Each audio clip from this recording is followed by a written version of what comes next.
Hi everyone. The lesson that we're introducing right now is on conflicting worlds, particularly the conflicting worlds of colonial societies in southern New England. One of the ways that the most basic and obvious ways that we can think about conflict is in terms of military conflict. We've been looking at a range of relationships, encounters, many of them that were maybe organized under the heading of conflict, but we have for this week a particular subject. That is the so-called King Philip's War that began in 1675 in what was then colonial New England, a colonial area settled by English settlers. But it was also inhabited. It was the homeland of a whole range of indigenous peoples. Mostly Algonquian peoples. And one of those particular groups was known as the Wampanoag. King Philip was a European variation on the name of one of the leaders, the leader of the Wampanoag people.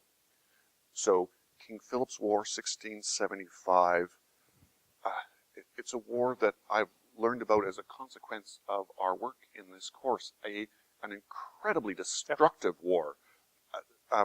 So you're going to tell us a little bit more about that destruction in this background, but the basic question that we've got for this week is to think about the causes of King Philip's War. So what were those causes?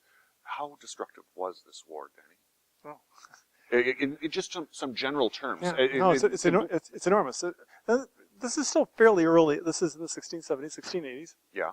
So still fairly early in the history of colonial New England. So we don't have a whole lot of settled people, settled European populations there. So the numbers we're talking about are relatively small populations.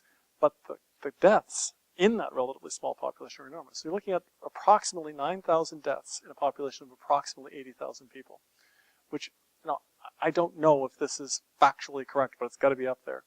This must be, if not the most destructive war in human history, it's got to be one of the most. Not in terms of raw numbers, but in terms of relative numbers, in terms of the proportion of the local population killed in the war. It's really got to be close to the most destructive ever.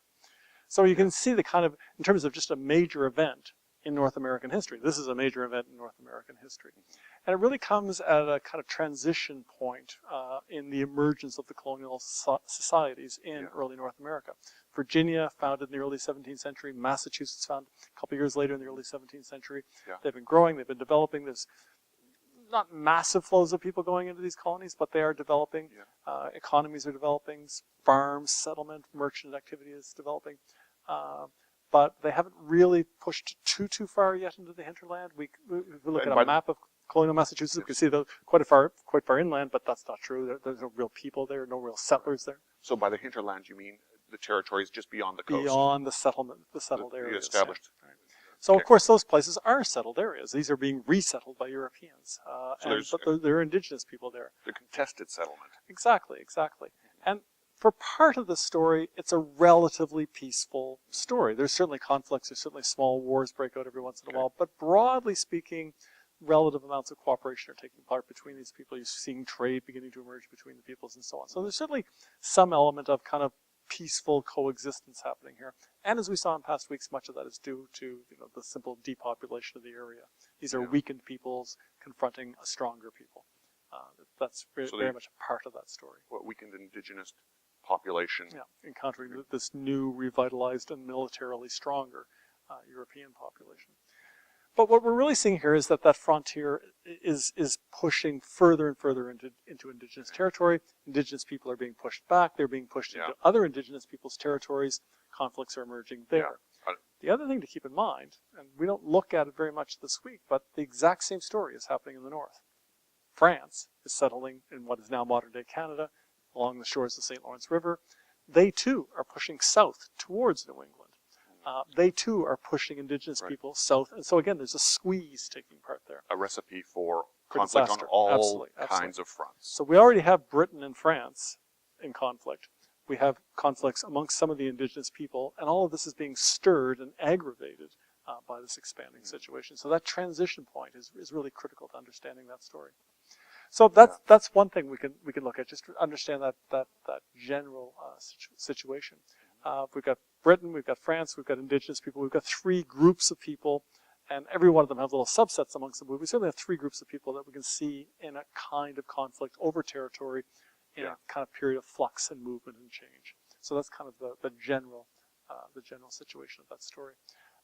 Certainly, New England at this point is also beginning to eye inland territory much more aggressively than they have. Their population is growing. They want that territory. They want to conquer that territory. They want to settle that territory. So land as an element of power. Absolutely. And indigenous people are beginning to look at ways to push back. That's really unfair. They've been pushing back in lots of small ways, but again, in that very weakened state.